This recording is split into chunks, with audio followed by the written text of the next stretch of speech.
কোরআন নিয়ে যাবে সংসদে, এই করবে সেই করবে। ওনারা আবার কষ্ট পাবে আমার কথা শুনলে। হ্যাঁ, হিন্দুরে দিছে মনোনয়ন, আবার কোরআন লয়ে যাবো।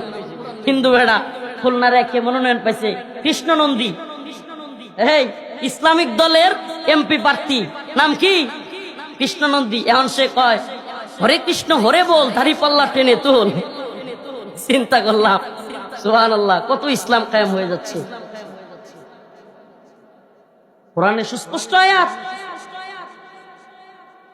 যে আল্লাহ পাক কোন কাফেরকে মুসলিমদের নেতা বানান না। আল্লাহ পাক কাফেরদেরকে মুসলিমদের নেতা বানান না, কোন মুসলিমদের কর্তৃত্ব কাফেরদের হাতে দেন না। এই যে আলেমকে বাদ দিয়ে এখন না একে এখন নেতা হয়েছে হিন্দু, আল্লাহ জানে এটা কোন ইসলাম। তো আমি নির্দিষ্ট কোন দলের পক্ষে বিপক্ষে এই জন্য বলতে চাই না। ইসলামপন্থীদের এই 3 মাস খুব সারা দেশে বিচরণ, ঠিক আছে, ওনারা চলতেছে, মুরব্বীরা মনে করতেছে কিছু একটা করে ফেলবে, আচ্ছা করুক, চেষ্টা তো করতে দিই।